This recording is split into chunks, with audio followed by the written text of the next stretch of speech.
আজ সকালে বেলা ১১টা নাগাদ চুঁচুড়া স্টেশন সংলগ্ন ৩ নম্বর গেট মধ্যাঞ্চল ফার্ম সাইড এলাকায় একটি বাড়িতে ব্যাটারি চালিত গাড়িতে আগুন লেগে ধর্ষিত হয়ে গেল সম্পূর্ণ গাড়িটি।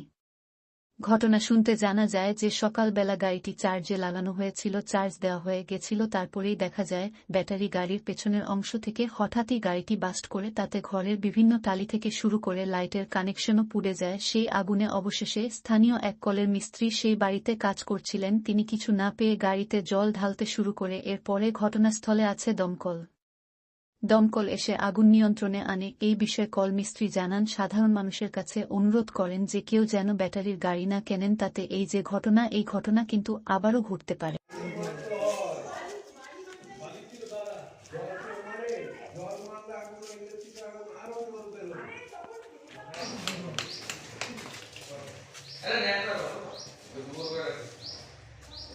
বাড়িটা বেজেছে, না হলে উপরে দুটো মহিলা ছিলেন বাড়িতে, নাহলে যে কি অবস্থা হতো মহিলা দুটো জানে। বাড়ির ওয়্যারিংও তো ধরে গেছে, সব ধরে গেছে, টালিগুলো অবস্থা হচ্ছে না, কি অবস্থা হয়ে গেছে, টালিগুলো ফেটে গেছে একদম। মানে এটা কি চার্জে বসানো ছিল?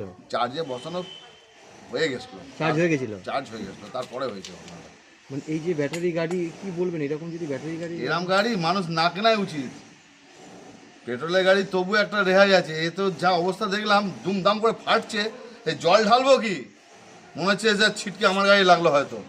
কোথা থেকে আগুনটা লেগেছে বুঝতে পারছেন না? ব্যাক সাইড দিয়ে লেগেছিল, কিন্তু ব্যাটারি ভেতর থেকে ব্যাটারিটা মনে হয় কিছু ফল্ট হয়েছিল। ব্যাটারিতে একটু পেন্সিল ব্যাটারি খোলার সুযোগ দিচ্ছেন আমার কোনো সুযোগ নেই। আজ আপনি বাড়িতে ছিলেন বলে তাই, যদি না থাকতো তাহলে তো দুটো মহিলা থাকতো বাড়িতে, বাচ্চা ছিল একটা বাড়িতে, তাহলে কি অবস্থাটা হতো বলুন তো। পাশে তো একটা পেট্রোলের গাড়িও ছিল। হ্যাঁ, পেট্রোল গাড়িটা নিয়ে ভদ্রলোক বেরিয়েছিলেন তাই, আর নাহলে পেট্রোল গাড়িটা বাইরে থাকলে তো দমকল এলো সময় মতন।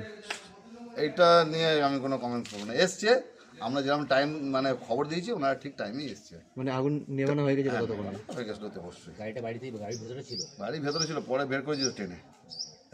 চার্জ হয়ে গেছিল তো? ধন্যবাদ। কি না আমি মনে হচ্ছে কিছু না আবার অসুবিধা নেই কি, সব নন্দু দাস যার গাড়ি তার নাম? তার বাড়ি না, সে সরকারি কর্মচারী, আমি তার কোনো মন্তব্য